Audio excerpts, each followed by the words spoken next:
Ян Веселинов, уважаеми зрители на Ринг БГ, виждате картина пряко от Белгия, където след минути започва една от ключовите срещи в турнира Лига Европа, група трета. Между съставите на Гент и Спортинг.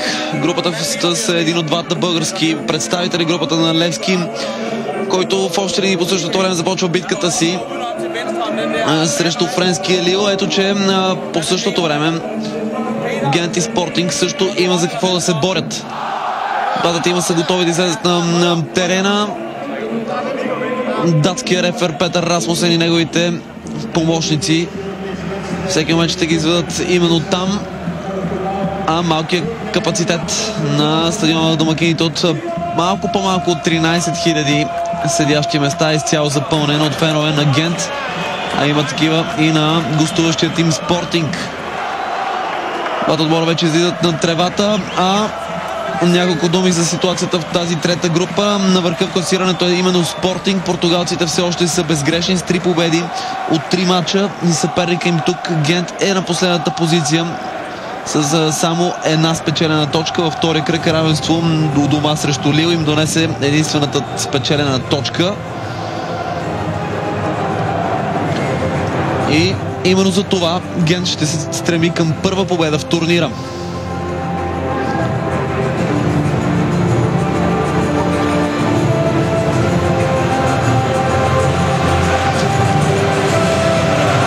И докато слушаме наистина сполучливия химн на турнира Лига Европа, няколко думи за състава на Спортинг, който след 3 победи от 3 мача изглежда уверено, че ще продължи напред в фазата на директните елиминации турнира Лига Европа. Все пак Спортинг ще се цели в победа. Това призна на пресконференцията преди мача Пауло Сержо, наставникът на гостите. С победа днес вече те ще си осигурят със сигурност и първото място на теория. Така че това е до някъде интригата за португалците. Въпреки това обаче доста промени са направени в стартовия им състав от Пауло Сержо. Има промени и при Франк Дюри, наставникът на Гент. Предишният двубой между двата тима, който си игра преди точно 2 седмици, завърши катастрофално за белгийците. В Лисабон Спортинг спечели с 5-1 и буквално разби всякакви надежди на Гент. Отбора тогава трудно излизаше от своята половина, а днес обаче пред своя публика се е настроил за първа победа в турнира пред сезона. Ето и стартовите състави. Франк Дюри за Гент е избрал следните 11 на вратата с номер 29 е Боян Юргачевич. Пред него с 3 Марко Шулер, 6 е Вилс, 7 Тим Смолдърс. Номер 8 е капитана Берт Тайс. Номер 11 Ясин Елганаси. Номер 14 Марио Барич. 16 Елиман Кулибали. 19 е Стейн Десмет. 25 Лолас Фернандо Перейра и номер 30 за Златан Любиянкич. Съдия на матча, както ви казах, от Дания Петър Расмусен с помощници Ларс Рикс и Мартин Вулф. Това са двамата асистент рефери. Край тъчлинията за двете врати ще бъдат Томас Вайлгард и Михаел Свенсен. Четвърти съдия е Йохансен, също от Дания. А ето и състава на Спортинг. Пауло Серджо залага на Тимо Хилдебранд на вратата. Пред него с 2 Марко Турсилиери, 5 Евалдо, 9 Карлос Салейро, 20 номер Яник Джало, 21 Алберто Сапатер, номер 26 Андре Сантош, 33 Диого Саломао, 41 е Седрик Суареш, номер 44 е Нуньо Коелю и с номер 78 капитана днес Абел Ферейра. Нормално Абел Ферейра с капитанската лента днес, заради това, че е в общи линии опитният футболист на Пауло Серджо, заедно с Тимо Хилдебранд, който също е на 31 години, но Абел Ферейра има много повече опит, що се отнася до футбола в Португалия. Пауло Серджо остави на пейката играчи като Даниел Карисо, титулярният капитан Маниш, Елдер Поштига и Симон Вукчевич, а извън групата останаха Лиетсон, Педро Мендеш и Андерсон Полга. Мисля, че това ясно дава знак за факта, че Спортинг малко или много няма да вложи пълните си сили в двубоя тази вечер. Неговото начало вече беше дадено. 5 точно са промените за Спортинг от стартовия състав, който спечели с 5-1 в Португалия. Докато за състава на Гент промените са едва 3. претенции тук за игра с ръка. Няма отсъден фал в полза на домакините, но играта продължи и топката ще бъде за Спортинг. Ето малко и за това как ще бъдат разположени играчите на двата отбора. Шулер и Вил ще бъдат централна двойка бранители за домакините от Гент. Марио Барич, десен бек отляво, ще действа бразилецът Лоус Перейра. В халфовата линия далеч по-различно ще седят нещата от това, което беше в първия двубой. Наситено присъствие там на Смолдърс, Люблянкич, Тайс и Десмет. В предни позиции ще се разчита най-много на бългиецът от марокански произход Тео Ганаси и Кулибали, сенегалецът, който трябва да води атаката на Гент. В отсъствието на толкова много звезди за Спортинг ще бъде също любопитно и това как португалците ще подходят днес. Атаката вероятно ще бъде водена от Салейро. Именно добра възможност сега за него. Подаването обаче първо е вляво, където Суареш не успя да върне добре топката за Яник Джало. Все пак Спортинг продължава да атакува. Чудесно двойно подаване. В последния момент бе избита топката. Отново напрежение в наказателното поле. Кой ще стигне първи до топката? Играч на гостите. Лошо начало на домакините от Гент. Центрирането попадна право в ръцете на Юргачевич, сръбския вратар на Гент, който можеше да получи гол още в началото на двубоя след тази продължителна атака на Спортинг. Видяхте за момент за Диого Саломао, един от играчите, които попаднаха в стартовия състав на Пауло Сержо. Той ще атакува основно по левия фланг, както видяхте преди малко. Отдясно вероятно пък ще бъде Седрик Суареш, а в предни позиции на Карлос Салейро и Яник Джало ще носят големите главоболия за отбраната на Гент. Нарушение на Салейро именно, което дава притежание за Гент. Любопитно за този двубой, че един срещу друг са два отбора лидери в две класации турнира Лига Европа, не само в трета група, но и в целия турнир.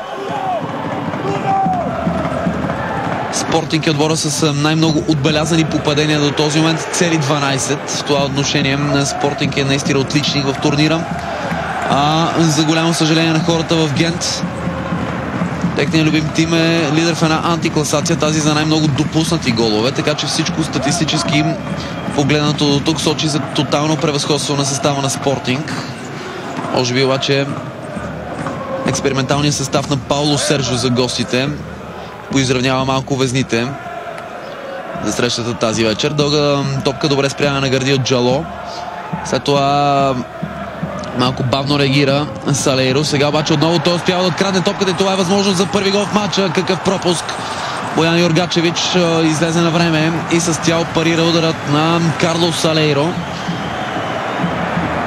24 годишния футболист на Спортинг, благодарение на своята настоятелност тук, се измъкна сам срещу вратаря. Надигра с лекота Марко Шулер, централният бранител на Гент. Действаше много разсеяно. И ето втори добър шанс в рамките само на 5 минути за Спортинг. Ударът далеч.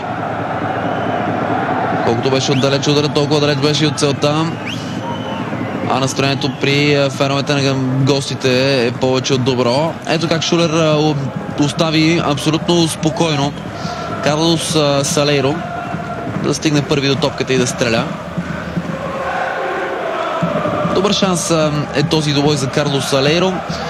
Футболист на 24 години, който отдавна е собственост на Спортинг, именно от 2005 година, но така не успя да се наложи в състава и беше пращан в 4 различни отбора под наем през различните сезони. Игра за Витория Сетубал, за Академика, къде ли не беше пращан, защото трудно беше да се наложи в конкуренцията на играчи като Лиецо, Елдер Поштига,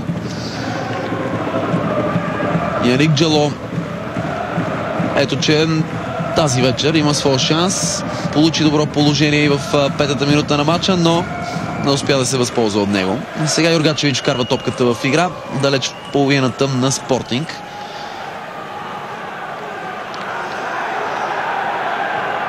Десмет може би ще търси центриране вече. Стейн Десмет се опитва да се избъкне от Абел Ферейра и в крайна сметка се спечели ъглов удар. Това ще бъде и първия корнер в матча. Той е в полза на домакините.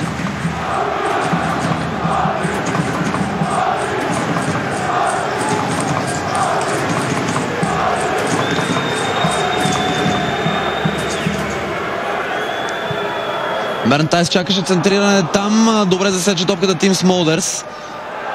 Това е прекрасен шанс за Гент. Има сигнал и това трябва да бъде Дуспа. Дуспа за Гент, ще видим и жълт картон. Поне тогава това е реакцията на рефера Петър Расмусен. Този жълт картон е за капитана Абел Ферейра. И ето как в 7-та минута на матча виждаме Дуспа отсъдена за Гент.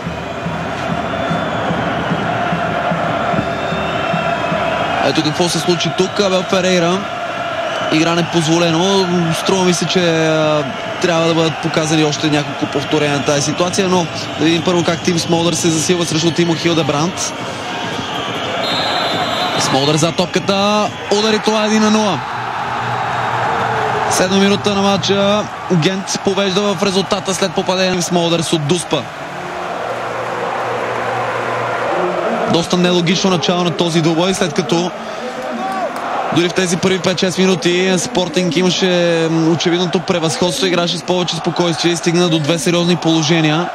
Накрая, в 7-та минута при първата по-опасна атака, от тук мисля добре се видя как Абел Ферейра задържа, падайки с лявата си ръка, но откъсващи се изкачаш за топката Златан Любянкич. Абсолютно правилно решение на съдията. Петър Расмусен видя как Абел Ферейра задържа с ръка на своя опонент и може би Любянкич дори да не бе стигнал до топката, създаде достатъчно напрежение, за да се стигне до тази Дуспа. И наистина добро начало на двубоя. Можем да бъдем доволни от това, че двата отбора само в рамките на 8 минути ни представиха няколко добри голови ситуации и вече едно попадение. Грешка сега при изнасянето на гостите. Възможно за скорост в атаката на Гент. Това е Лоас Перейра. Центрирането му не се получи и Тимо Хилдебранд улавя топката. Бившият вратар на Штутгарт, на Валенсия. Изкара известно време и в Хофенхайм. Хилдебранд сега е на вратата на Спортинг.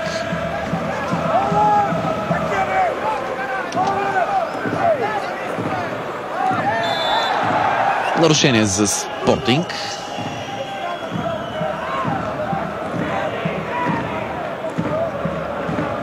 Съвсем правилно решение. Голмайсторът Тим Смолдърс игра малко по-твърдо от необходимото срещу Андре Сантош.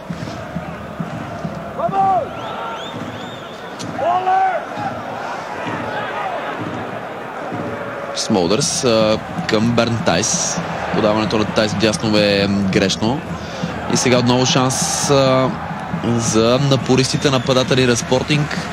Виждаме как и Яник Джало и Карлос Салейро преследват подобни топки, върнати назад. Опитват се да внесат напрежение пред вратаря Йоргачевич.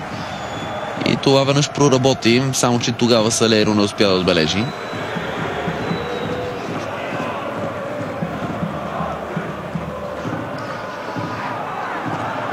Отново подобна ситуация. Ще излезе ли Йоргачевич на време? Да. Успя дори да улови топката. Притискан от Яник Джалон. А срещу себе си имаш и свой съотборник. Все пак на време излезе сръбския страж, бивши играч на Арат. Вече 3 години е на вратата на Гент.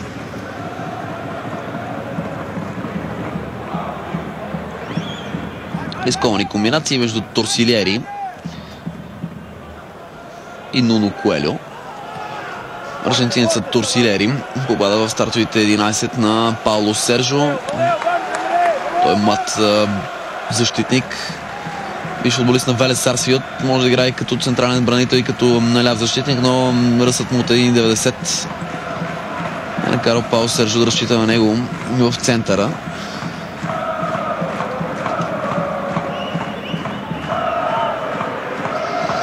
Именно той сега с глава изби напред. Капитанът Тайс с добро отиграване с едно докосване надясно. След това топката беше пратена към Ел Ганаси.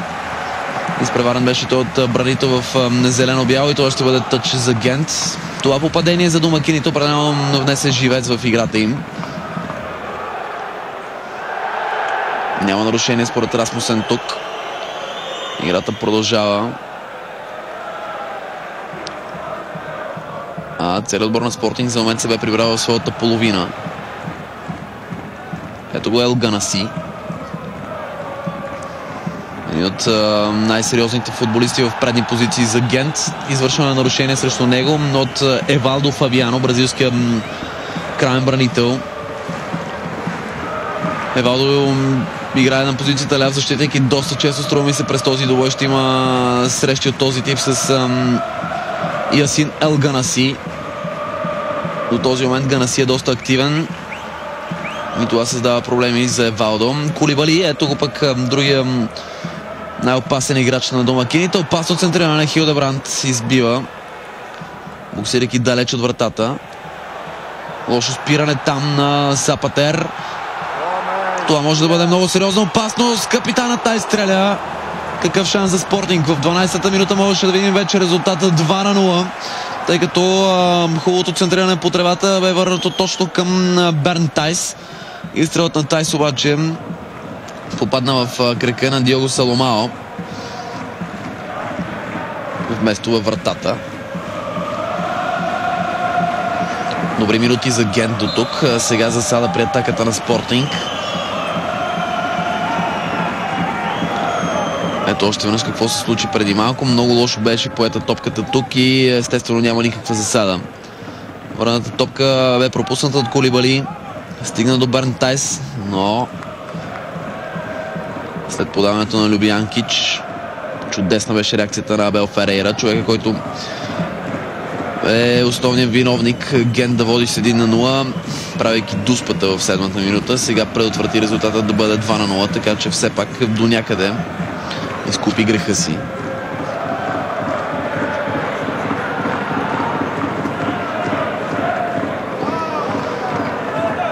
Стевиус надскочи всички в центъра, прати една топка напред към Смолдърс. Все пак сега атаката е за гостите.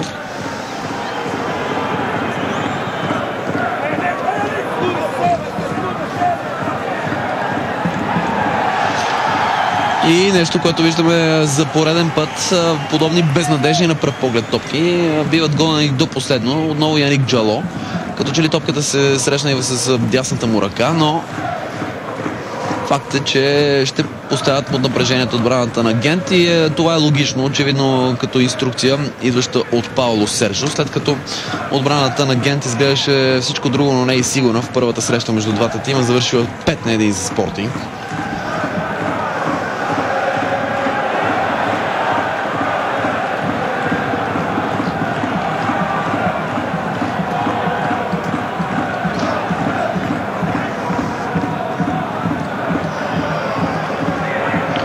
Отново трябва Юргачевич да излезе. Този път реши да не улавя топката, да продължи силно напред. Разпокъсана изглежда играта на Спортинг в халфовата линия. Това се случи след като Гент поведе. Липсва малко концентрация при подаването, при задържането на топката. Нещо, с което определено Гент трудно се справяше срещу Спортинг предишния двубой. Сега обаче с доза шанс, този ранен гол, нещата се обърнаха.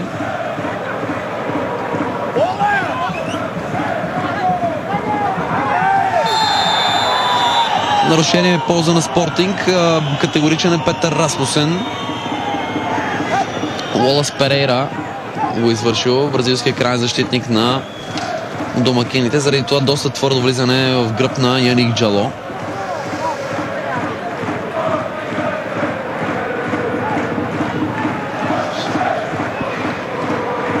Абел Ферейра за топката, до него и Диого Саломао. Саломао вкара един от головете при предишната среща между двата тима, при това първи още в 7-та минута. Сега отстъпи изпълнението на Ферейра. Ще видим центриране отдясно, може би. Не е там добра реакция на бранител в синя и струва ми се това ще бъде аут. Точно така, Расмусен добре видя, че Уолас Перейра е защитник на Гент. не играе последен с топката. Това прави Седрик Суареш. И така 16 минути вече игра. В Белгия Гент води срещу Спортинг с 1-0. Попадението на Тим Смолърс дава този аванс на домакините. От Дуспа падна то.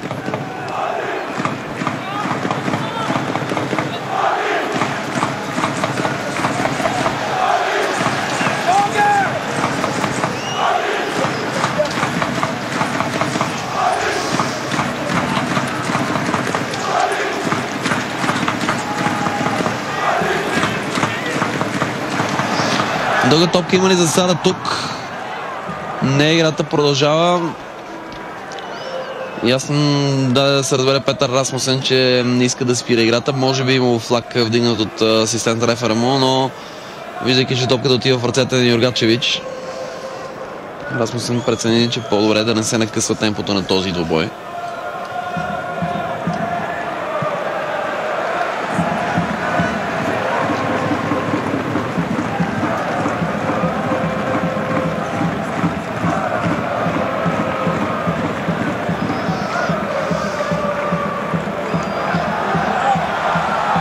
Отново скорост на падението на Спортинг.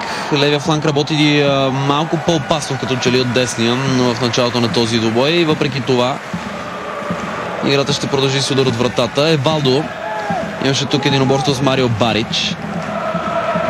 Левия защитник на Спортинг срещу десния на Гент. Да кажем, че този на домакините в някаква степен спечели този задочен спор.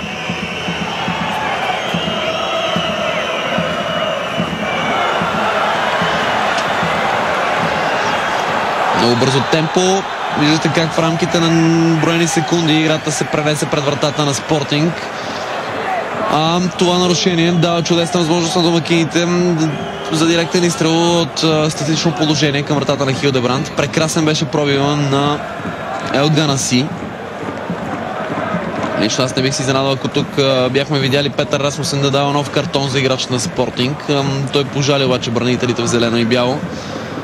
Това ще бъде добра възможност за Гент да поведе още по-убедително.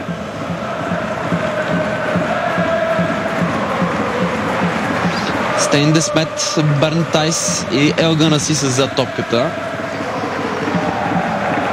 Кой от тях обаче ще реши да стреля директно във вратата? Ел Ганаси очевидно се отказал. Уолас Перейра е един от изборите. Има добър удар с левия крак. Защитника прескача топката там Стейн Десмет и това можеше да бъде на втори гол. Добра реакция на Хилдебранд. Уолас Перейра намери добре топката, прехвърли стената, но недостатъчно точно прати топката в ъгъла. Така имаше достатъчно време за Тимо Хилдебранд да избие този удар.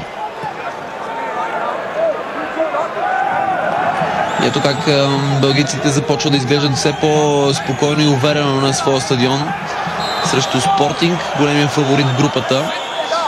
Очевидно многото промени, направени от Пауло Серджо в стартовия състав на неговия тим, дадоха своето отражение. Още веднъж виждате и хубавия удар с левия крак на Уолас Перейра.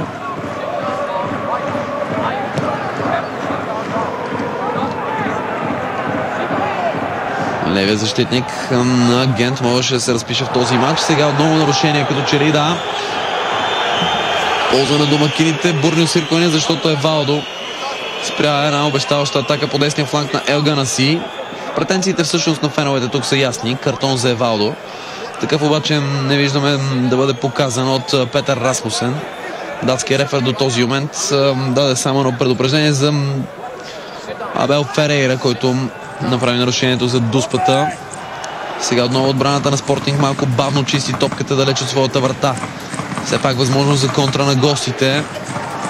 Бавно обработи топката в центъра играч зелено-бяло и се стигна до това нарушение на Ел Ганаси.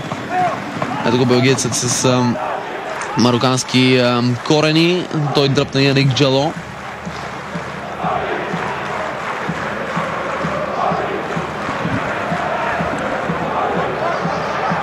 Няма засада тук. Атака за Спортинг. Джало задържа топката известно време. Опита се да комбинира с Диого Саломао.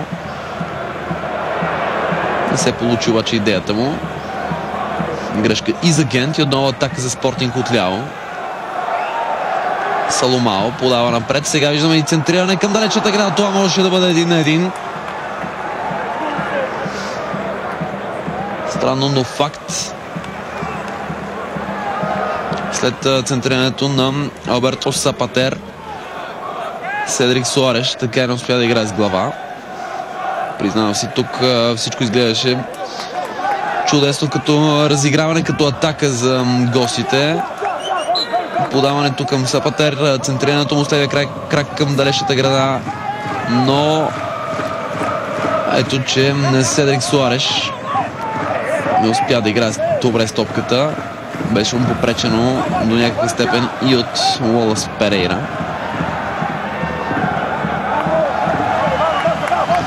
Това ще бъде корнер, доста безобидна ситуация, но Марко Шулер не се справи с нея. А от това повторение се вижда, че няма никаква намеса на бранителя Уолъс Перейра. Напротив, ударът на Седрик Суареш бе изключително неточен. Да проследим все пак ъгълви удар, с който завърши последното нападение на Спортинг.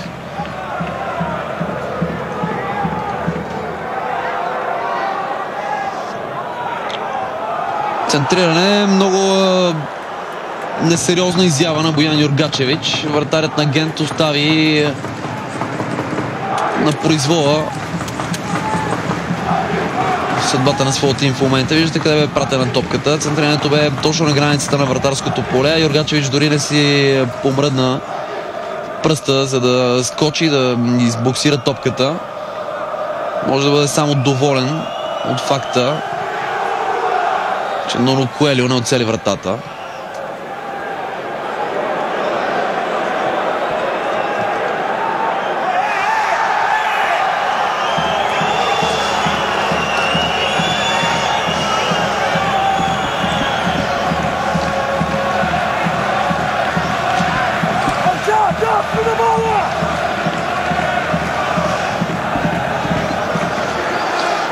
Добро темпо на двубоя. Гент продължава да води с 1-0 срещу Спортинг и атакува сега опасно чрез Ел Ганаси. Страхотен пробив този път през центъра. Подаден наляво, където атаката се позабави доста.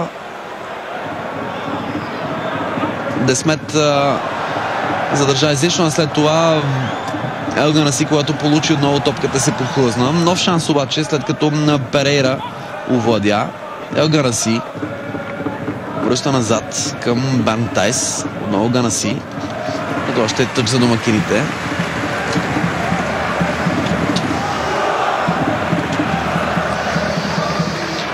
Отбраната на Спортинг успява да изчисти топката далеч от вратата.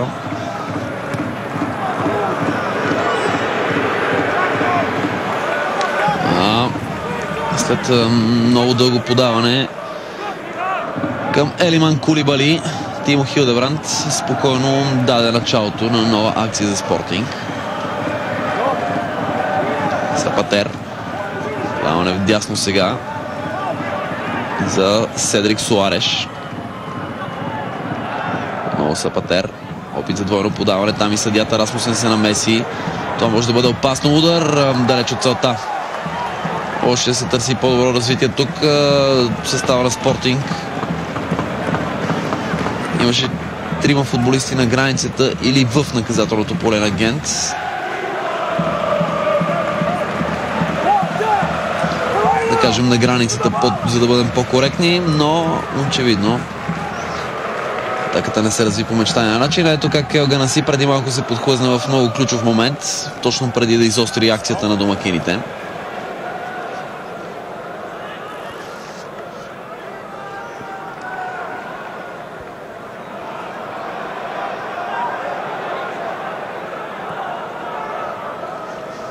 Отново Гент е в половината на Спортинг. Чудесно двойно подаване. Това ще бъде нарушение и жълт картон. Ел Ганаси в основата на всичко най-интересно в половината на Спортинг. Много активен по десния фланг Ясин Ел Ганаси. Тук виждате как след чудесно двойно подаване принуди Андре Сантош да го задържи за фланелката и това е втори жълт картон в матча. И двата са за играчи на Спортинг. И много статично положение пред Тимо Хилдебранд.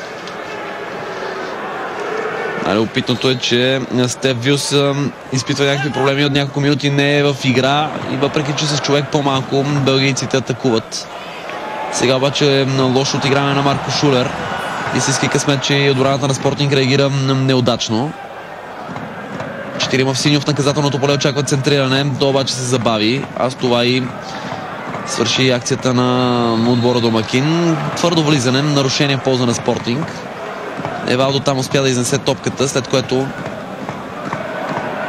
имаше извършено нарушение. Добра възможност за контра, прекрасен пас, който разцепи буквално защитата на Гент и тук се забави много с решението как точно да атакува Седрик Суареш. Пасът му бъде прекрасен, т.е. пасът към Седрик Суареш. Но играчът с номер 41, само на 19 години, така не реши дали да стреля веднага или да финтира. Увлече се в второто и това му костваше може би изравнителен гол.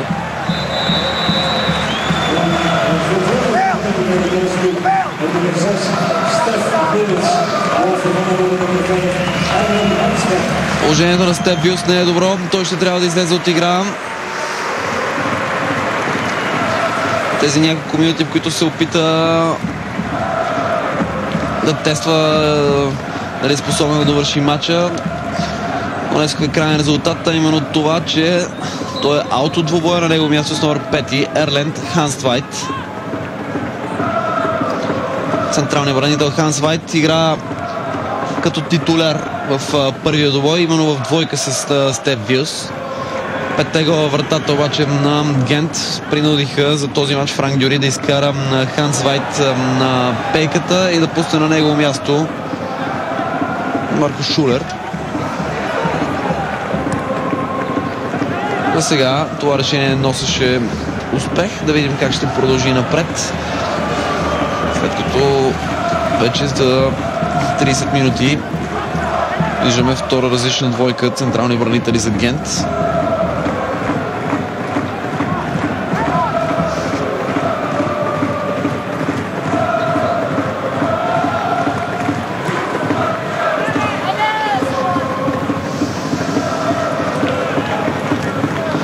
Загуби се много на терена Карлос Алейро, който започна активно, имаше най-чистия шанс за Спортинг, а в последните 20 минути едва ли се е срещал повече от 2 пъти с топката. Тъчете за Спортинг, Абел Ферейра търси свободен съиграч, след като на открита къв хвърли топката на посоки напред и естествено Гент се справи с тази ситуация. Възможност за скорост в атаката на белгийците, но подаването стигна до Марко Торсилиери. Никакви проблеми за аржентинецът, който овладя и след това отказа Кулибали да го преследва повече. Нова акция отляво. Саломао. С подобни обходни действия Спортинг търси изглед към вратата на Гент. Това бе едно много атрактивно изпълнение. Острото центриране беше засечено много ефектно. Да видим още веднъж тази ситуация от Яник Джало, който трябваше почти без да гледа с много труден като изпълнение удар да опита да намери вратата на Гент. Получа аплодисментите от гостуващите фенове, но нищо повече. И така вече половин час игра. Гент продължава да води на Спортинг с 1-0. Попадението от Дуспам на Тим Смолдърс в 7-та минута.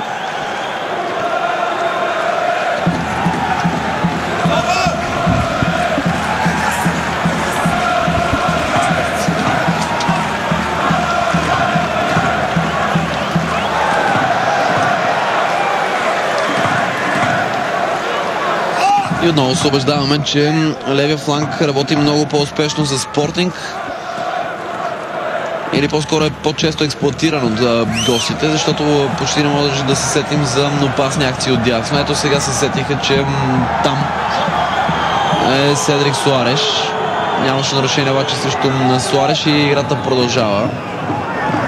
По сходен начин можем да кажем, че и по-опасните атаки на Гент са отдясно пък. Но това е нормално. Всеки един от съперниците намира по-лекия път към вратата на другия тим и се опитва да го експлоатира максимално. Дигнат флаг има от тук съвсем логично засада. Карлос Салейро е човекът останал зад гърба на отбраната на Гент.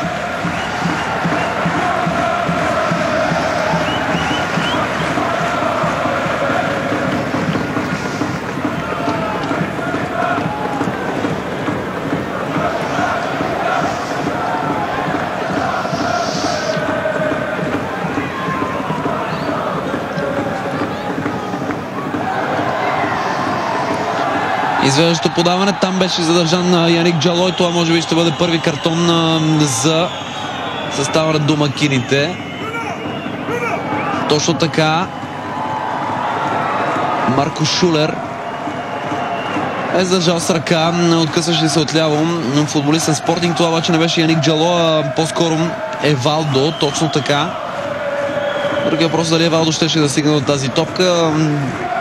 Марко Шулер напълно съзнаваше вината си в тази ситуация, дори поздрави съвсем джентълменски Евалдо, но словенецът с това нарушение дава прекрасен шанс на гостите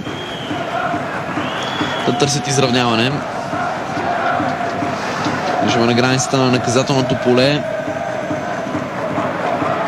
и Нуно Коелю, централният бранител на Спортинг, се е включил вероятно за да използва високия си ръст. Директен удар към вратата обаче видяхме отразен с вещина от Боян Юргачевич. Трябва да кажем, че изстрел бе право в средата на вратата. С нищо не затрудни Абел Ферейра, сръбския страж на домакините.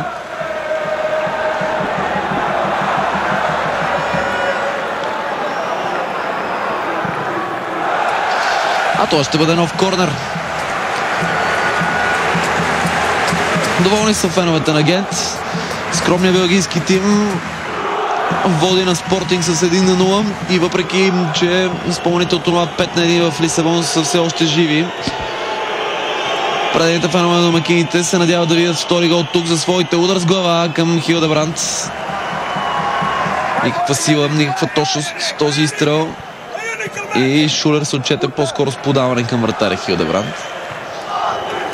Яник Джало се бореше за топката край тъчнията, спечели странично хвърляне за своите. Джало определено не успява често да играе с топката. Двамата с Карлос Салейро се опитват да разменят местата си. Сравнително често да атакуват от различни позиции. Но това не води до успех до момента за момчетата на Пауло Серджо. Все още няма добри шансове пред този човек, който зарахте преди малко. Елиман Кулибали, мощния сенегалски нападател.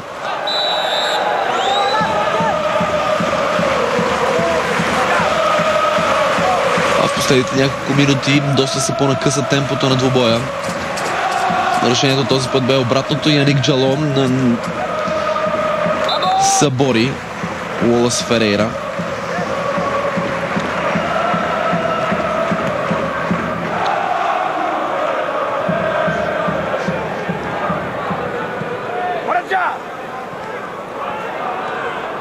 Поредица от неточни отиграване доведоха до това Марко Шулер да прати тази топка, която виждате не бе догонена чак от левия бек Евалдо. Сега Хилдебранд. Топката пада на кръка на Яник Джало. Много надежди се хвърляха на Яник Джало през последните години. Продължава да се разчита много на него в Спортинг, но играта му определено е на преливи и отливи.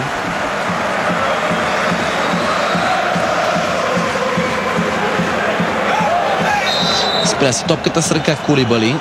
Това е очевидно и Петър Расмусен му показва именно как е станала тази ситуация и защо е отсъдил нарушение в полза на Спорт. Това повторение ни убеди допълнително. 10 минути пък остават до края на първото полувреме. Гент води на Спортинг. Поглеждайки към класирането в тази трета група на Лига Европа, при победа днес Гент ще има вече 4 точки. Според начина, по който завършим двубоят в София между Левски и Лил, тази група може тотално да се обърка и да излезе от контрол. Най-вече в битката за второто място, защото аванса на Спортинг на първата позиция спрямо другите не е доста категоричен. Прекрасна работа на Ясин Елганаси, който успя да пробяга 15-20 метра с двама футболисти на гърба си и накрая си спечели нарушение. Ето го Елганаси. Много сериозно безсилие показа Седрик Суареш, който останал зад Елганаси, си позволи с ръце да го спира. Центриране Палцо към далечната града, малко поизмъчи своя получател, но Тайс успява сега да центрира. Прекрасна работа на Ноно Коелио, който изби с глава. И отново фаул за гостите.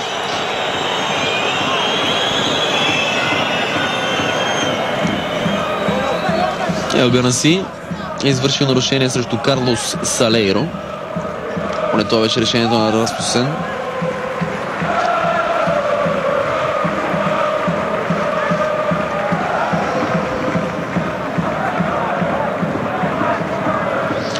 Меко подаване към Яник Джало. То не стигна до родения в Гвинея португалец.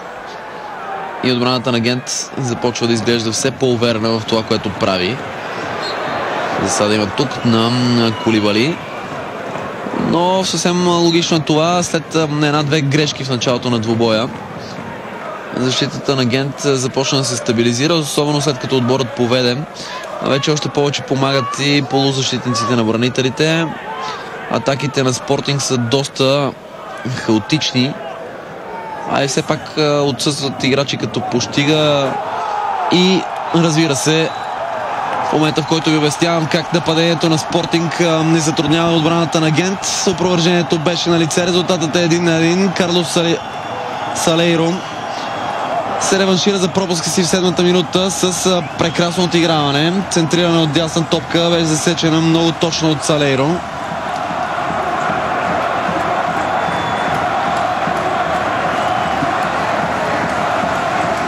И какво да кажем отново за защитата на Гент? Наистина може би прибързах с комплиментите за спокойствието, с което играе. Защото Седрик Суареш прати топката на главата на Салейро, а по каква причина изобщо на терена Ерленд Ханствайт. Може да бъде попитан самия Ханствайт след мача. Беше пуснат на мястото на контузия ли се самото начало Стеф Вилс, само и само за да гледа мача отблизо. Централният нападател на Спортинг в този матч Карлос Салейро получи 2 подаръка от отбраната на Гент. При първия сгреши още в четвъртата минута, но при втория в 39-та нямаше място за нов пропуск и резултатът е 1-1.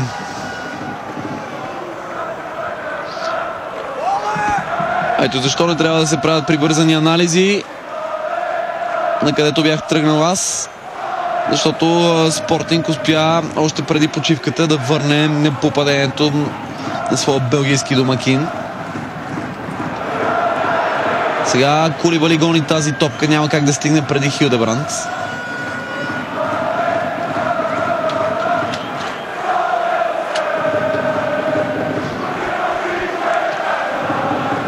А резултат от 1-1 ще изглежда сравнително добър за състава на Спортинг. Както ви казах, с пълен актив и аванс от 5 точки пред втория в класирането Лил преди началото на мачовете тази вечер.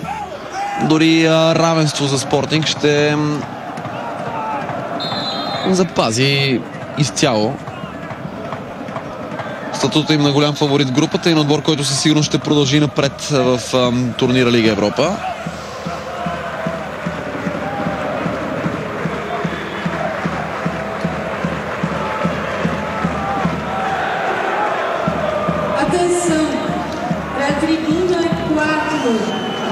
По-малко от 5 минути до края на първата част. Ще има ли стъписване в редиците на Гент или отборът ще продължи да играе агресивно напред? Защото определено днес белгийците, макар и да допуснаха някакви неточности, показват много по-стойностна продукция от това, което видяхме преди 2 седмици в гостуването в Лисабон. Това ще бъде тъч за Спортинг.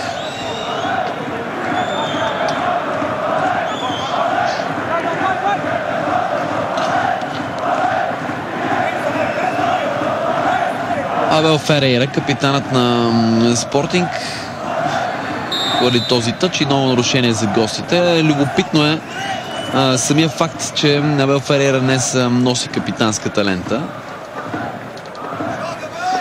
тъй като титулярен капитан Даниел Карисо е на резервната скамейка, а всички останали вице-капитани също не са на терена. Андерсон Полге е контузен.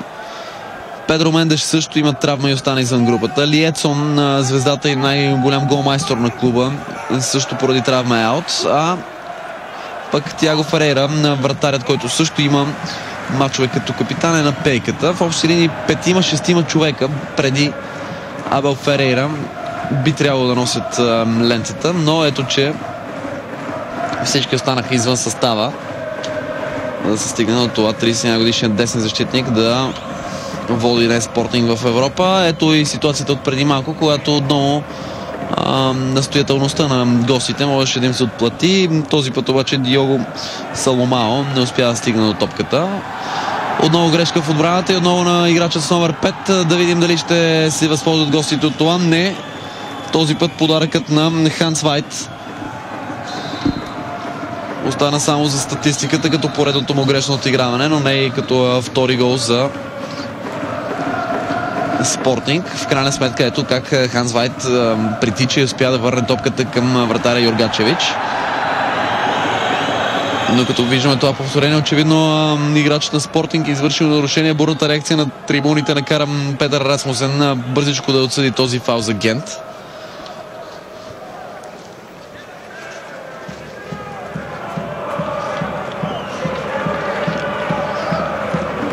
Ще ми бъде любопитно да види поведението на двамата треньори на почивката. Ще има ли смени на полувремето или ще опитат със същите състави да подходят и за втората част. Вандер Брюген, Шкаработ, Арбайтман, Конте и Гранден са на пейката на Гент. Ибрахима Конте може да подсили атаката на Гент, особено при доста безличния мач до тук на Елиман Кулибали. На резервната скамейка на Спортинг също има сериозни имена като Мадиш, Дани Карисо, Елдер Поштига и Симон Вукчевич. Да не забравяме Вукчевич, разбира се. Но ако резултатът е позитивен за Спортинг, нищо чудно Пауло Сержо да остави тези звезди да почиват.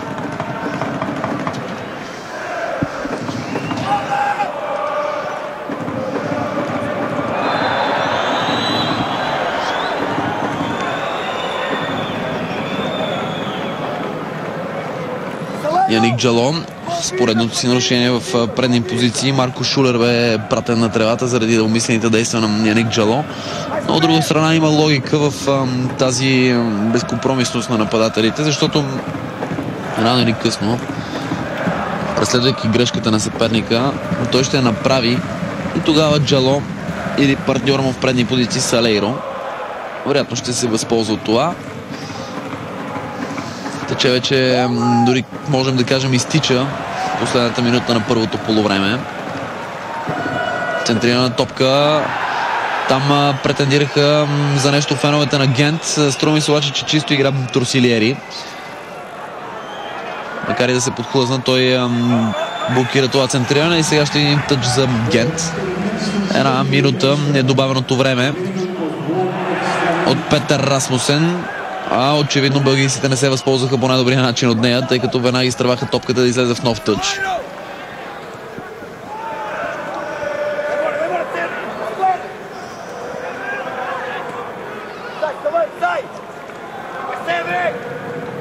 Трусилиери с силен пас напред.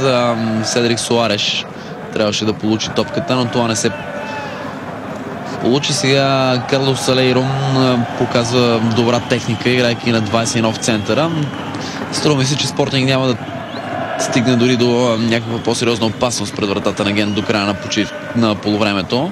Хубаво двойно подаване все пак. Евалдо отляво ще може да центрира. В наказателното поле само Салейро, затова той центрира извън него. Там обаче Сапатер не стигна до топката и тук някъде вече не виждаме, че двата отбора ще се оттеглят на почивката. Последен сигнал на Расмусен. Гент срещу Спортинг 1-1 след едно полувреме игра. Струва ми се незаслужен резултат. Гент поведе след победение на Тим Смолдърс от Дуспа в 7-та минута. В 39-та обаче Карлос Салейро изравни с удар с глава. Добър матч, добро темпо и доста положение. 1-1 между първия и последния в групата на Левски в Лига Европа. Останете с програма от студиото и след кратка пауза ще бъдем отново за втората част на този двубой.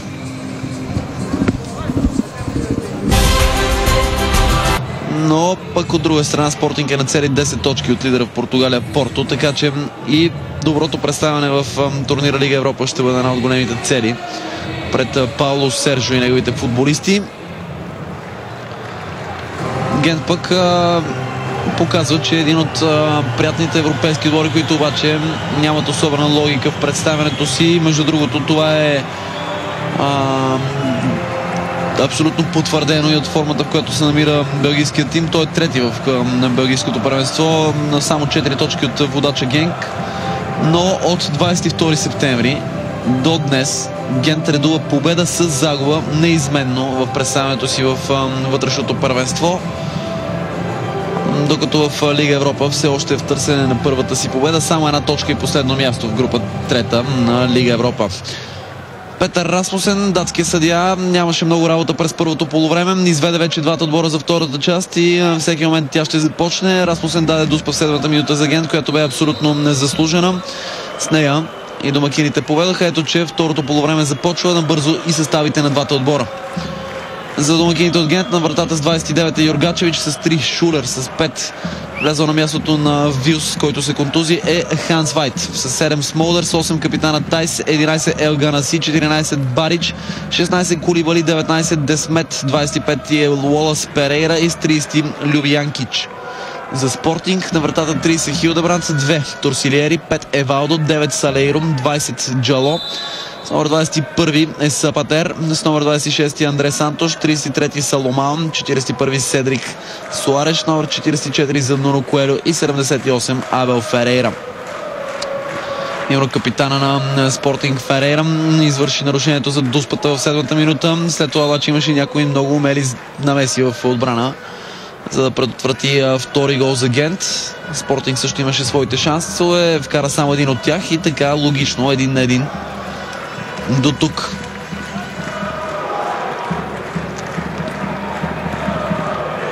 Успя да играе с глава Берн Тайс. След това виждаме, че негов съотборник лежи на терена. Това е Марио Барич, десния бранител на Гент.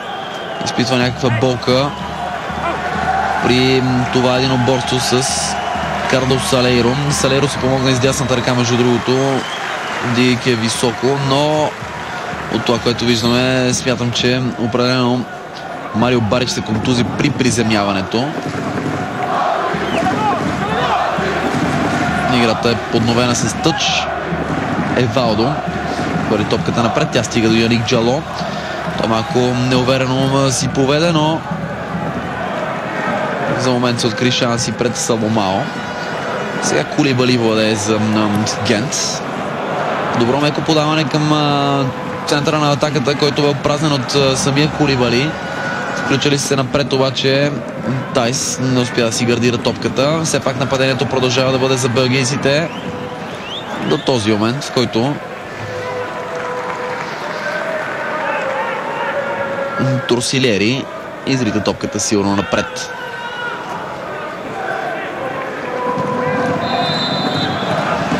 Видяхме преди секунди част от резервите на Гент да загряват. Нищо чудно Франк Дюри да потърси някаква промяна в предни позиции. Със сигурност успех днес ще бъде много престижен състава на Гент в турнира Лига Европа и ще донесе доста сериозни приходи. Да видим обаче тази контра на Спортинг. Удар отдалеч. Топката минава над вратата на Йоргачевич.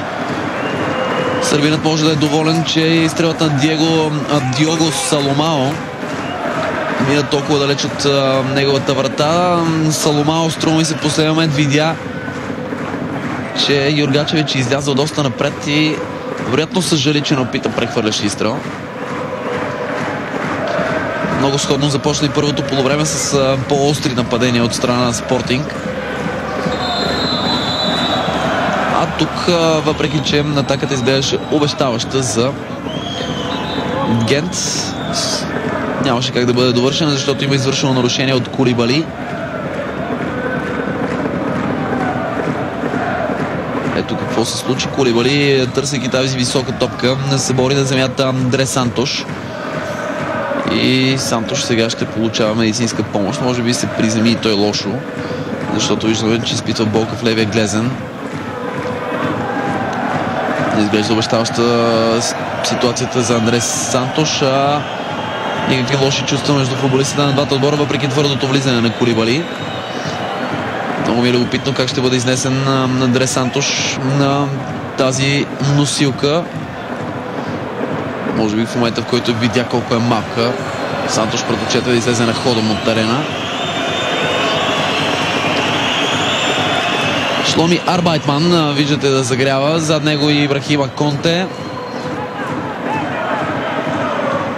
Кристоф Гранден също се готви за влизане в игра, а на резервната скамейка на Спортинг също не скучаят, защото Симон Вукчевич, Хайме Валдес и Маниш също за секунди зърнахме да загряват.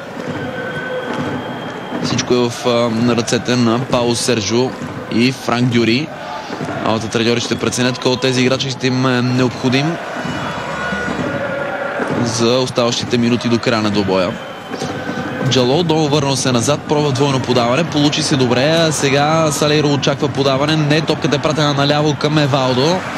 Той обаче беше изпреварен и това ще бъде тъч след добрата намеса на Стейн де Смет.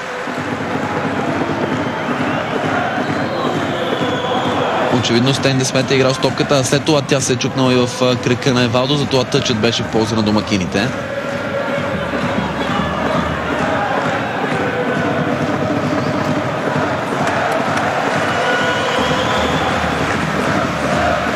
С Перейра започна атаката за Гент по същия фланг. Сега и Елганаси можеше да центрира топката, забави се доста, сега ще върне на левия защитник Лоас Перейра. Не лошо центриране там, отбраната на Спортинг не действа добре, какъв пропуск. Гент тук можеше да поведе отново по същия сценарий в началните 6-7 минути на полувремето, но след чудесното центриране на Лоас Перейра и свалената топка с глава от Кулибали, нанесеният удар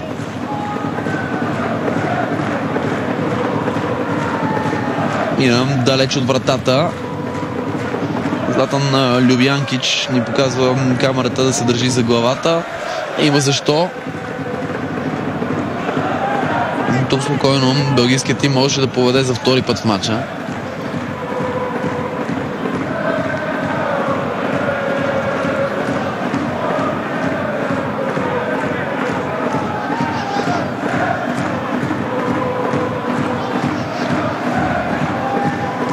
Ходова акция сега за Спортинг. Размяна на подаване между Седрик Суареш и Андре Сантош. Всичко приключва обаче с трагично хвърляне за Гент.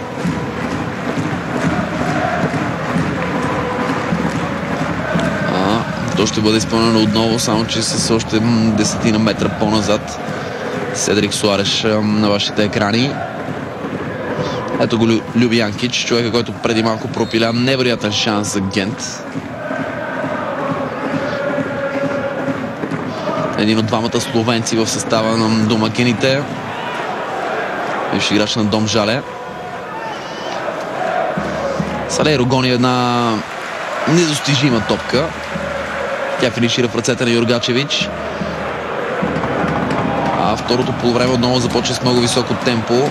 Разбира се, има и доста брак при подаването на двата отбора, но при това темпо нищо чудно да видим още доста интересни положения и попадения в матча. Яник Джало подава наляво към Саломао. Поредица от финтове. Сега отново Джало загуби топката. И добър шанс за Стейн Десмет. Десмет не е особено активен по десния фланг, още от самото начало на матча. Той играеше в ляво, в дясно пък действаше Ел Ганаси. Тогава десния фланг работеше добре за Гент, след което двамата си размениха местата и изведнъж напрежението се премести отляво. В общи линии, където е Стейн Десмет, там е и доста по-пасивната игра за белгийския тим.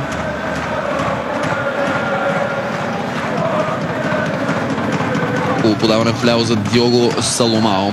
Саломао срещу себе си има Марио Барич. Хърватинът издъхва при финтовете на Саломао, но в крайна сметка успя да подложи крак и да избие в тъч. Барич на няколко пъти беше разминаван много елементарно при предишния двубой между двата отбора, когато Спортинг се подигра с Гент, печелики с 5-1. Днес обаче Марио Барич показва доста по-стойностна игра, поне до този момент. Евалдо хвърли много силно тъча, притесни там отбраната и Марко Шулер реши, че проблемът ще е решен с силно избита топка в нов тъч. Сега отново Шулер с глава. И Евалдо. Центрирането на Евалдо не доведе до нищо опасно и това е възможно за скорост. Ел Ганаси, най-опасният играч на Гент, с топка в краката. Вижда Кулибали на прекрасна позиция. Чудесен пас към Кулибали, обаче нападателят от Сенегал много се забави с решението си, а подаването към капитана Берн Тайс не бе точно. Ето това на пръв поглед изглеждаше прекрасен шанс за Гент отново да се стигне до втори гол за домакините. Невероятен бе паса на Ел Ганаси към Кулибали. То обаче остави топката твърде дълго преди да я овладее.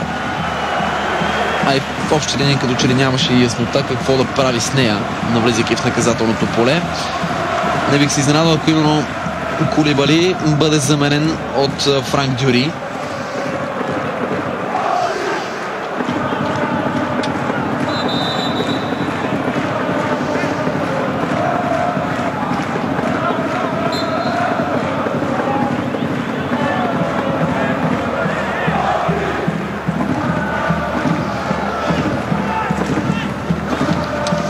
Една акция с домакините.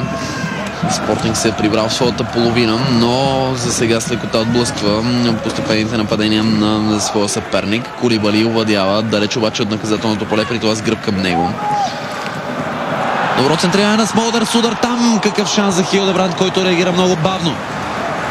Но пропуск на словенеца Златан Любянкич, който засече добре топката с десния крак. Центрирането дясно е прекрасно на Ел Ганаси. И тук можем да говорим само единствено за сериозна липса на шанс за Любянкич, който преди малко пропусна също много сериозно положение. Тогава може би избра грешното решение да влага сила в удара. Тук много добре усети на къде ще отиде тази топка. Подложи крак и буквално сантиметри го лишиха от гол. Но това е една от вътрешните корекции в състава на Гент на полувремето. Любянкич се изнесъл да играе доста по-напред и да помага на Кулибали в атаката. Естествено той играе зад него, но мощник Кулибали често увлича нападатели, защитници на съперника и така остава доста пространство за Любянкич. Ако се активизира малко и Стейн Десмет, нещата за Гент ще изглеждат още по-добре. Този пас не мина. Сега обаче отбраната на Спортинг е на път да сгреши много сериозно. Хилдебранд показва спокойствие. Ето как второто полувреме ни показва отново много любопитен футбол и няколко сносни положения се откриха пред състава на Гент. Хилдебранд показа завидни нерви тук, спирайки неудобна топка на Верди. Нова акция за белгийците. Добра работа на Уолъс Перейра от ляво. Бранителят, както е започнал второто по време, почти непрекъснато е в половината на Спортинг. А сега виждаме нарушение отново за Гент. Опасна игра. Петър Расмусен беше категоричен и белгийският тим ще може да изсипе топката в наказателното поле, надявайки се там на високите си играчи. А ще видим и първа смяна в състава на Спортинг. Седрик Суареш ще излезе от игра. Футболист с номер 41 играеше основно по десния фланг от началото на двубоя. На него място се появява Елдер Поштига. Ето, че един от най-сериозните играчи на Спортинг все пак ще трябва да се поразтъпча днес и да поиграе. Да проследим обаче това центриране е много остро. Там трима играчи в синьо можеха да стигнат до топката последователно и тримата посегнаха, но очевидно не им стигна достатъчно бърза реакция. Любопитна смяна е тази на Елдер Поштига с Седрик Суареш. Очевидно Пауло Сержо първо иска да даде игрова практика на Поштига, да не излиза тотално от ритъм, а и второ, според мен по-скоро смята, че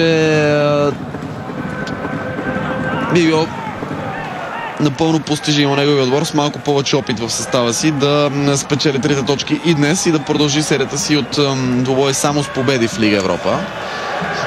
Удар отдалеч сега. Капитанът на Спортинг Абел Ферейра, необезпокояван, напредна много сериозно в половината на Гент. Виждате как. Но ударът на Абел Ферейра бе много неточен.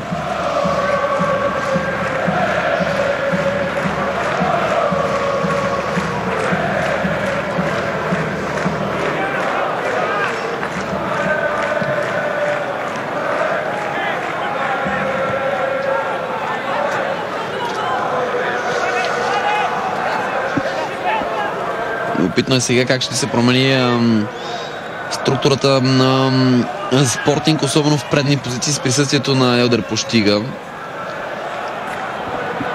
Двамата с Алейро ще трябва да разменят местата си, докато може би Яник Джало ще мине в десния фланг да вземе позицията, на която играеше Седрик Суареш. Да видим, въпрос на време. Ми се струва поне от тези първоначални индикации, че именно това ще бъде вътрешното разместване за Спортинг. Сега обаче атака на Гент. Да проследим топката в краката на Кулибали. В центъра Любянкич иска топката. Именно към него беше пратена, но не точно, пък и Любянкич бе париран добре от Нуро Коелю.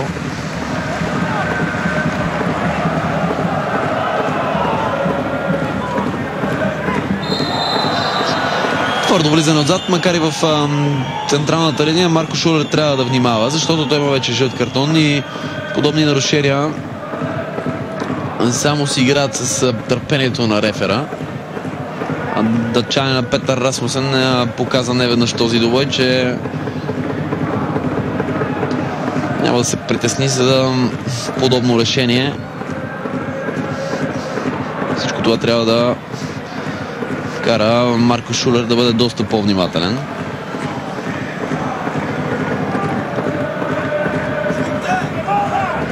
Сега на топка напред към Кулибали.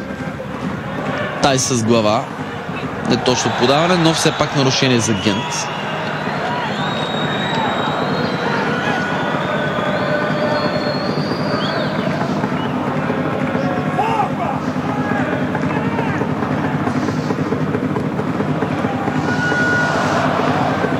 Щеше да се получи доста ефектно двойно подаване, но не би. А това е само аут, въпреки претенциите на домакините. Капитана на Спортинг Абел Ферейра не е играл с топката и това ще е аут, а не корнер.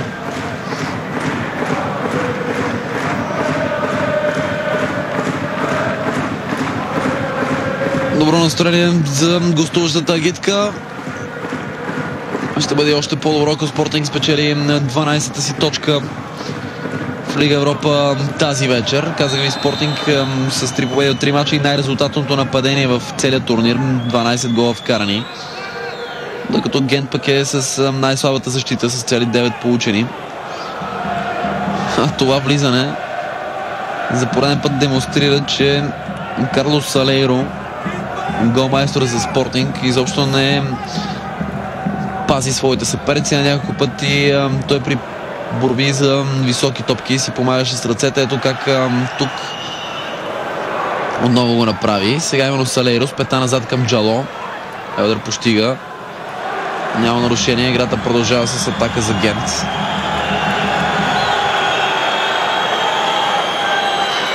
Кулибали чака подаване в центъра. Ще продължи да го чака и след изпълнението на Корда. Елдър Поштига чак сега се връща към наказателното поле. Той тук претендираше за нарушение, след като получи топката и няма бе отнета от Бернт Тайс. Струва ми се, Тайс игра за топката и успя да я спечели чисто. Да видим сега обаче Стейн Десмет центрира от корнер. На близката града обаче отбраната на Спортинг се справя.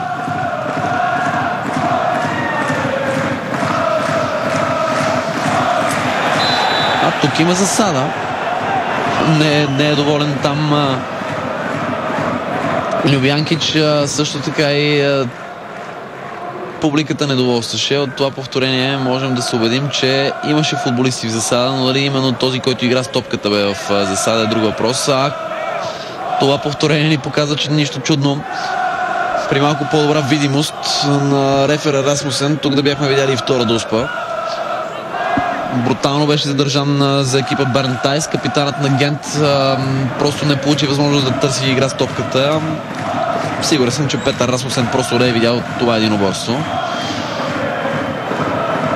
А сега отбраната на Гент отново е поставена под натиск. Една от малкото добри намеси на Ханс Твайт. Джало опита удар отдалеч. Нищо опасно за Юргачевич. Играта сега ще бъде спряна, но не заради това, че Яник Джало се изправя бавно, ами заради проблеми с Елиман Кулибали, който очевидно изпитва болка в десния си крак и струва ми се това още една добра причина за Франк Дюри да потърси други опции в предни позиции. И без това вяля днес Кулибали.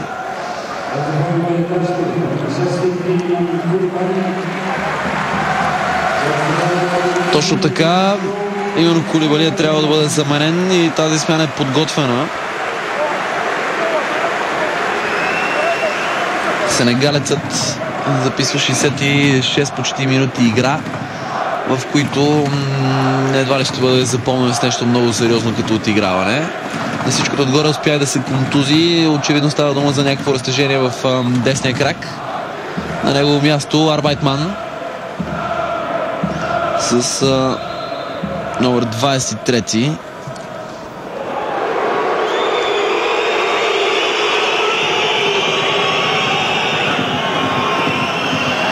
Шломи Арбайтман е на 25 години, между другото футболист от Израел. Бивш играч на АПОЕЛ Тел Авив, на Макаби Хайфа.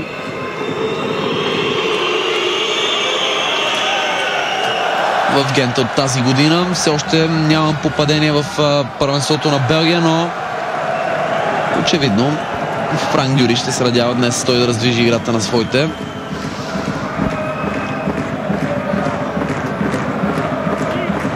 Виждате как Валдо повика Елдър Поштига, за да хвърли топката силно напред към него след докосване на Соломао. Поштига игра с топката, сега е голмайстора на Салейро. Меко подава на Салейро. Джало с едно докосване. Добре се развива тази атака на Спортинг. Ще видим центриране сега. Ниско по тревата за Яник Джало. Това вбеси Елдър Поштига, който чакаше топката в наказателното поле и по-скоро висока за игра с глава. Ето как Джало бе край близката града, а Поштига към далечната. Подаването обаче от дясно не намери нито един от двамата. Редуват двата отбора силни минути, в които ту единия успява да притисне съперника в неговата половина, ту другия. А това е тенденция, която видяхме още през първото полувреме и Може би от тази гледна точка равенството изглежда твърде логично. Поне на този етап от двубоя. Доста твърдо влизане, по-скоро закъснява реакция и нарушение в полза на Гент. Съборен беше там левия защитник Лолас Перейра. Междувременно ще видим вероятно и втора смяна за състава на Спортинг или може би трета за отбора на Гент. Втора за Спортинг, точно така. Домайсторът Салейро излиза от игра. На него място Валдес.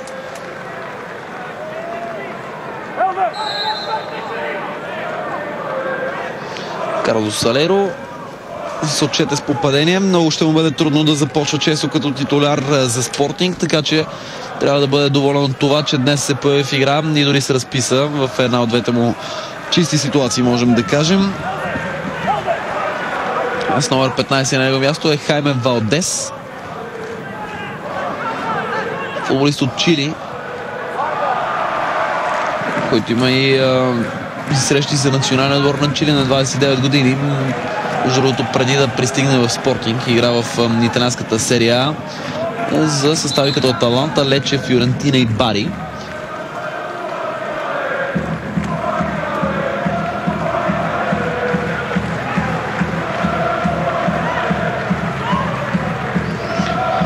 Така в общи линии можем да кажем 2/3 от нападателната мощ на Спортинг беше замерена от Пауло Сержо. Яник Джало остана единствено от титулярите с по-офанзивни функции. Сега Пощига ще води атаката с Джало. А може би Хайме Валдес ще играе повече по фланговете. Въпрос на решение от страна на Пауло Сержо. Но след вече сме в края на 70-та минута на двубоя между Гент и Спортинг. Резултатът е 1-1. Напомня ви как се разви двубоя до тук. Още 7-та минута бе отсъдена дуспа за нарушение на Абел Ферейра. Капитана на Спортинг задържа спортивник в наказателното поле. Дуспата беше реализирана и Гент поведе с 1-0 благодарение на точен изстрел на Тим Смолдърс. В 39-та обаче сериозна грешка на появили се като резерва Ханс Вайт. Бе наказана с един безпощаден удар с глава на Карлос Салейро. И така 1-1 още през първото по време. А ни остават около 20, може би малко повече минути до края на този двубой. Отново грешка в центъра при разиграването за Спортинг и много остро пратена топка Ел Ганаси. Колко разочароващ завършек на атаката за Гент. Ел Ганаси тук можеше да се справи доста по-добре. Получи прекрасна топка, добре изигра Евалдо, залъгвайки го, че ще минем зад него, за да го изпревари. След това се дръпна назад и остана сам, чакайки подаването, но завърши удар бе доста трагичен.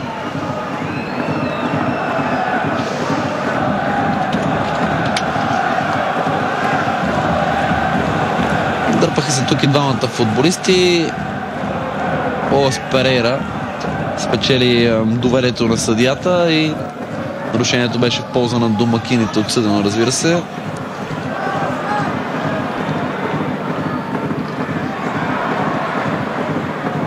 Да видим, това е добър шанс за Яник Джало.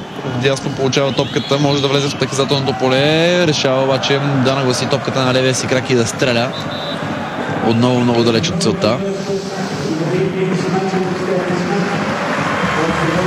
Чудесен пас получи Яник Джало. След това можеше да помисли за връщане на топката, но не. Андре Сантош след прекрасния си пас остана невидян от своя съотборник. Още веднъж и пропуска на Ел Ганаси.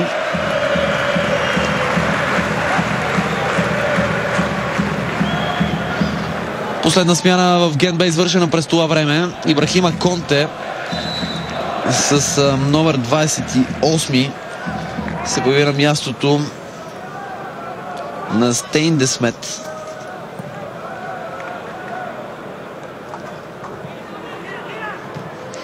И така, от тук нататък Франк Дюри няма как повече да променя нищо по състава си. Ибрахима Конте е поредния футболист с офанзивни функции в състава на Гент. Да видим дали още при първото си присъствие в наказателното поле на Спортинг ще усложни нещата. Не защото центрирането на Любянкич бе много неточно. Все пак топката стига до Конте. Конте влиза в наказателното поле. Ибрахима Конте може да стреля. Не търси центриране и печели корнер. Все пак добра първа изява на Ибрахима Конте. Играчите на Спортинг претендират, че Андре Сантош е бил фаулиран тук преди въобще да започне атаката на Гент.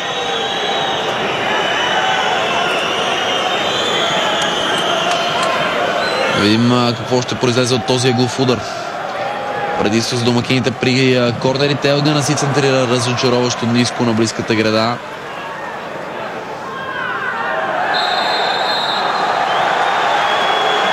А това отново е нарушение в полза на Гент.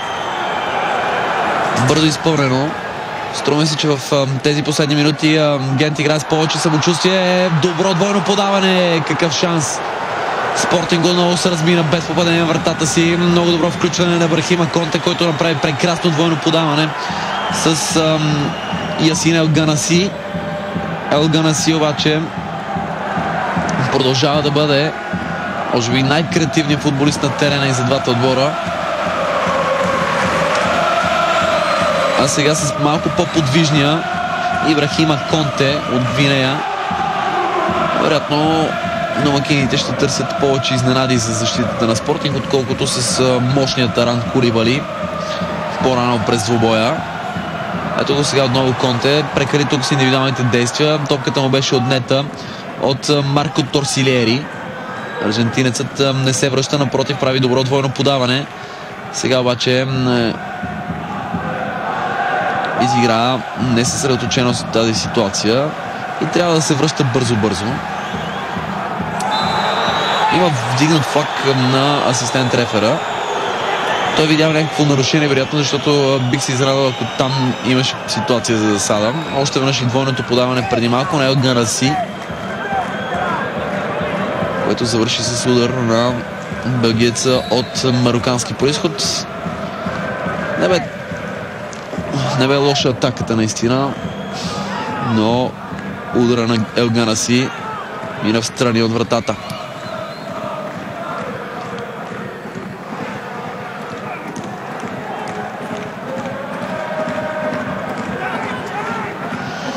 Добра работа на Андре Сантош. Сега вдясно се развива атаката. Доста елементарно беше отнета топката от Уолас Перейра и сега ще видим жълт картон. Няма как да се размине. Това е официално предупреждение за Абел Ферейра. Капитанът на Спортинг направи една сериозна глупост 15 минути преди края на матча и оставя своите съотборници с човек по-малко. Хубаво се разви атаката, беше потърсен Абел Ферейра надясно. Той вместо да центрира мигновено, виждайки Джало и Елдер Постига в наказателното поле, реши да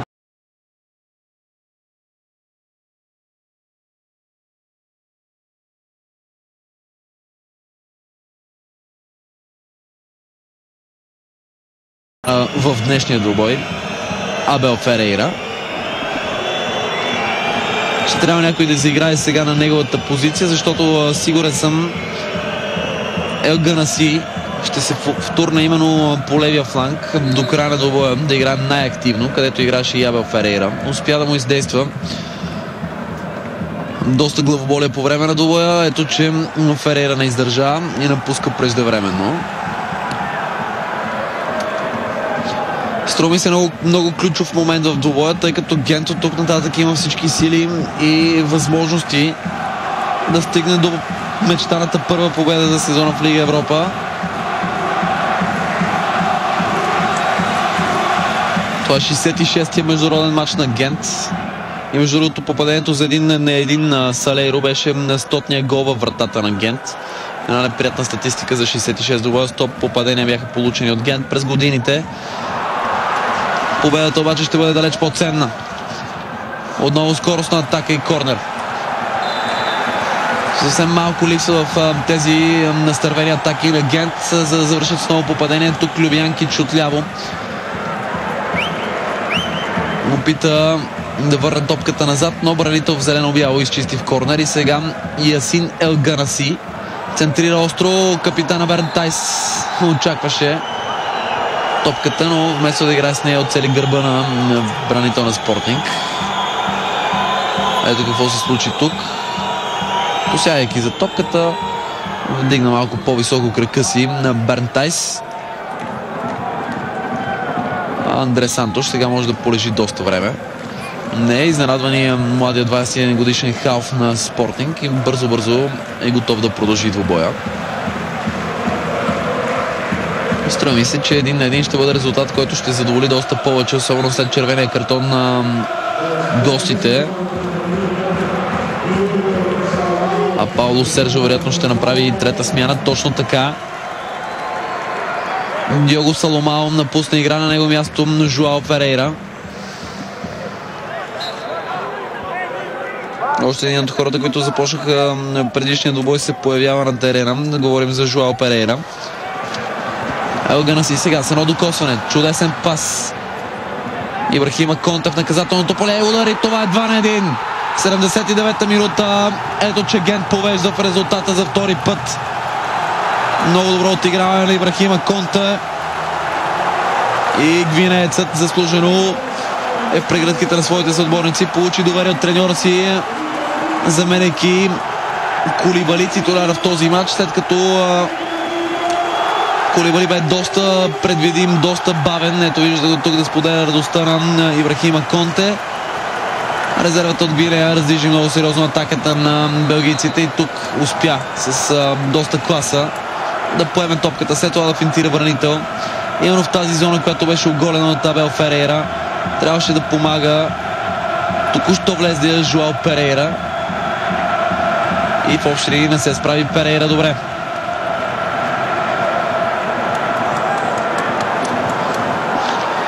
Прекрасен дуел, уважаеми зрители. Гент и Спортинг ни показаха много футболна класа. Естествено имаше и грешни отигравания. Естествено не видяхме играчи с класата на Маниш, на Даниел Карисо или на Лиецон, които не играха тази вечер за Спортинг, но мисля си, двата отбора ни представиха чудесна продукция. Нарушение тук и добра възможност да видим още веднъж доброто изпълнение на Ибрахима Конте.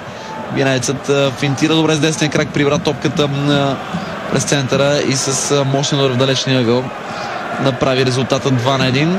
Много хубав поздрав, между другото, между двамата конкуренти в атаката на Гент. Доволни от своя гол Ибрахима Конте, преди да прегърне треньора Франк Дюри.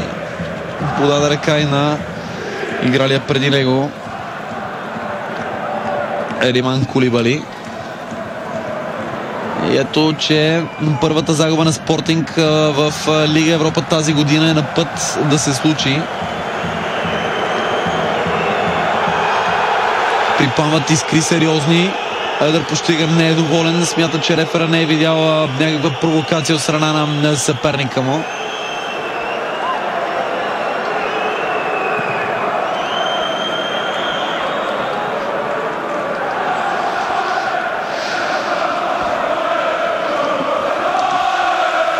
Играта доста бързо е подновена. Победа, между другото, за Гент над Спортинг. Както стана дума и по-рано в коментара ми, ще пообъркат доста битката за местата в групата, които ще донесат продължаване напред. Ето как Елдър Постига тук. Доста елементарно се опита да си спроси нарушение от Марко Шулер. Имаше контакт между двамата, но Постига го потърси и след това имаше наглостта да търси обяснение и от рефера, и от Шулер. Елганаси продължава с терора си в наказателното поле на Спортинг. Трети гол за Гент. Невероятен завършек на срещата. Трети гол за Гент. Дело на друга резерва. Този път Шломи Арбайтман е прегръдките на своите съотборници. Доволен.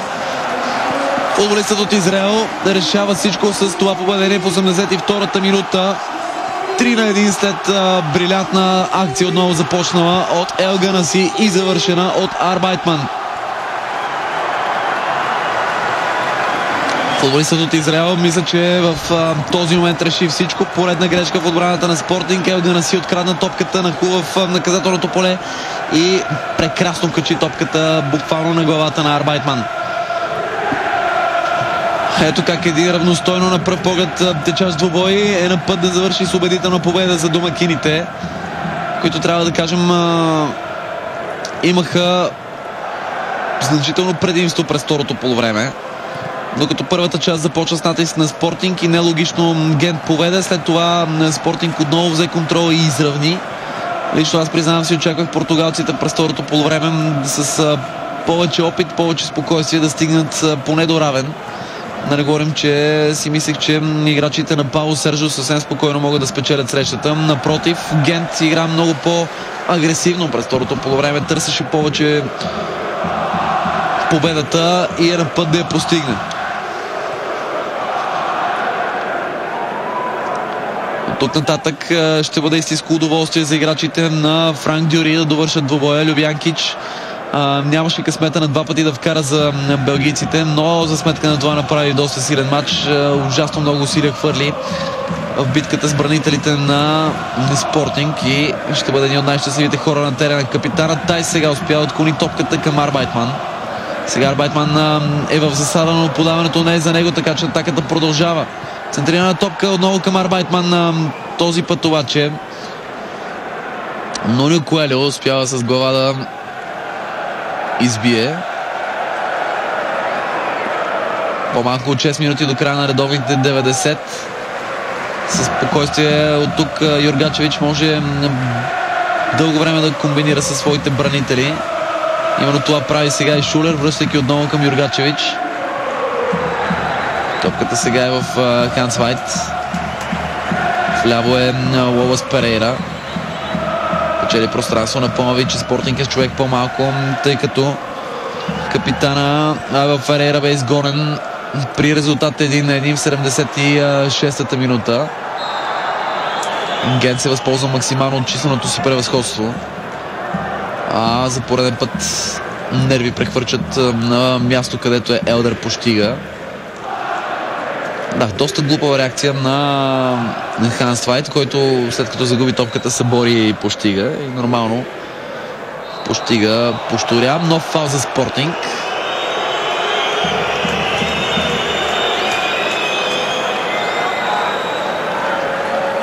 Този път човекът, който вкара първия гол в матча, Тим Смолдърс, си помогна с дясната ръка срещу Андре Сантош.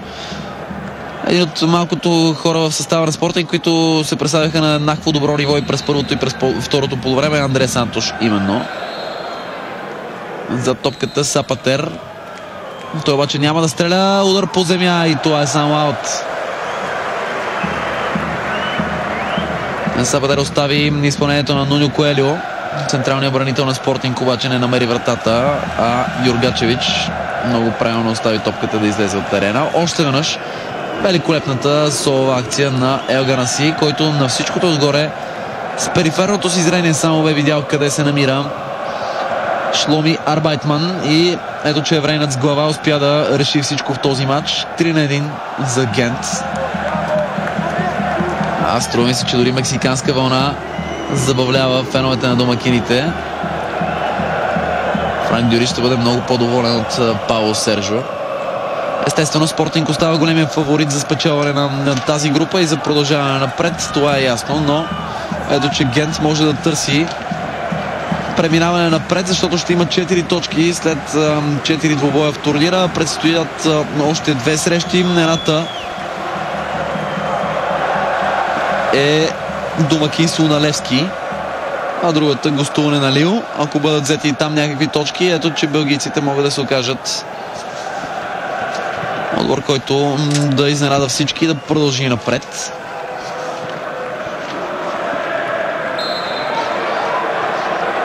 Сигнал за заставане на Петър Расмусен, по-скоро на неговия помощник от близката страна, който се казва Ларс Рикс.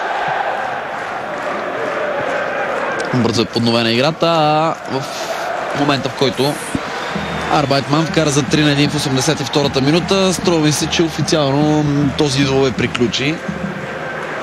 Виждате как вече 5-6 минути съставът на Спортинг не успява по никакъв начин да покаже, че има силите, има волята и характера в момента да притесни Гент и да стигне до някакъв невероятен обрат.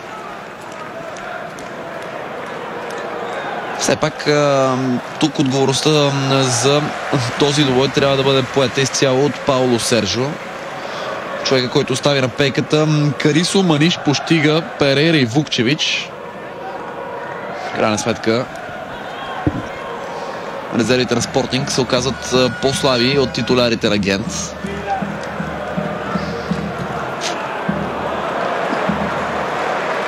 Чудесно разтеглиха играта тук вляво към Олас Перейра. В крайна сметка топката му беше отнета.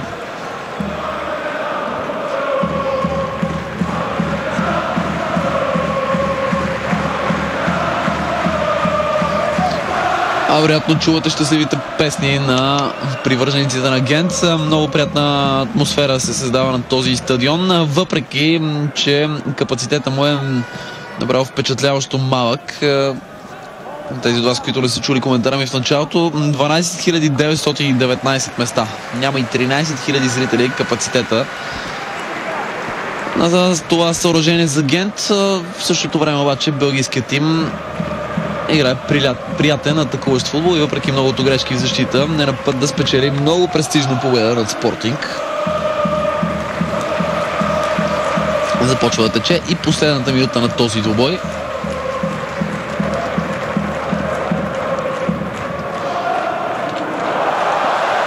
Нов шанс за домакините. Ел Ганаси наскоро Содол в наказателното поле. Бяха необходими усилията на трима бранители на Спортинг, за да спрат пробива на Ясин Ел Ганаси, футболиста, който с този двубой ще привлече още повече интереса на всички отбори в Европа. Струва ми се, че Ел Ганаси спокойно може да играе в по-сериозен клуб от Гент.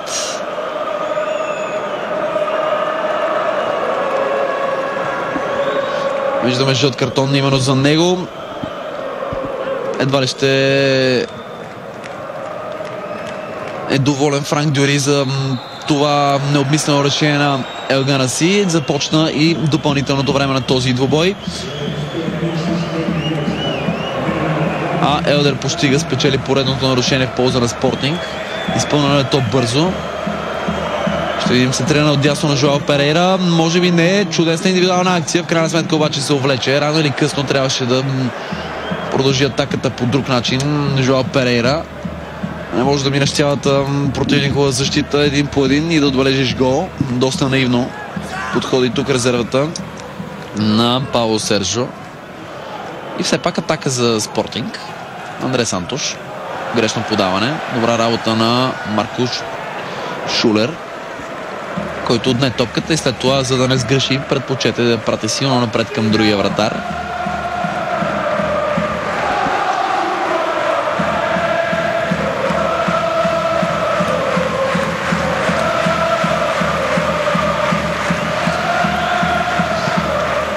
Постепенна акция, стигнала до Евалдо. Левия бранител отново решава да не центрира директно, а да търси някаква комбинация и това е нарушение в полза на Спортинг. Това решение на арбитъра на Петър Расмусен поизнерви малко домакините, но очевидно Евалдо е бил фаулиран. И много добър шанс за Спортинг да вкара втори гол в матча и да изцеди максимума от своите възможности в продължението на срещата, дадено от Расмусен. Юргачевич на вратата подреди стена от двама футболисти пред себе си. Центрирана топка и това трябва да бъде аут. Точно така. Ноно Коелио, централният защитник на Спортинг, игра последния с топката и още преди да вкара на топката в игра 2 минути от продължението ще бъдат изтекли. Струва ми се, това е последния шанс на Спортинг да вкара втори гол в матча.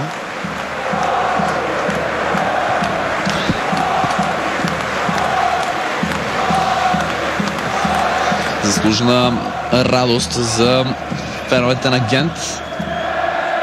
Отборът не е в лоша позиция да атакува челото на класирането в белгийското първенство. Както ви казах, само 4 точки е аванса на първия Генк. втория Андерлехт има 2 повече от Гент, но при едно стабилизиране на формата на момчетата на Франк Дюри, този отбор може да погледне и към титлата в Белгия. Да видим обаче до края на този матч ще успее ли Спортинг да кара втори гол. Хубав фит на Жоа Перейра от дясно. Центриране към далечната града. Тук можеше да стане свидетели на най-красивия гол на вечерта. Все пак топката влиза в мрежата, но има засада. Елдър Поштига чакаше това центриране и вече се беше подготвил за ножичен удар. Но топката беше изчистена, след което попадна отново в него след подаване на Андре Сантош, но при всички положения Поштига, който виждате тук да опитва страничната ножица, беше в засада. И ето всеки момент наближава голямата радост за Гент. Първата победа в турнира Лига Европа за белгийския тим. Ето, че тя вече е на лице. Гент спечели срещу Спортинг с 3-1 и изненадата е на лице. Последният отбор в група 3 на Лига Европа спечели срещу първия и обърка тотално сметките в същата група. 3-1 в полза на Гент, който успя да победа още в 7-та минута от Дуспа чрез попадение на Тим Смолдър. Спортинг изравни в 39-та чрез Карлос Салейро, но два прекрасни гола на Ибрахима Конте и на Шломи Арбайтман, влезли като резерви в 79-та и 82-та, донесоха заслужен успех за Гент. За вас добро коментира Деян Веселинов. Останете с програмата ни, защото следва интересна програма от студиото и разбира се по пробеге двубоя между Рапид Виена и ЦСКА, друг от сериозната ни програма тази вечер от турнира Лига Европа.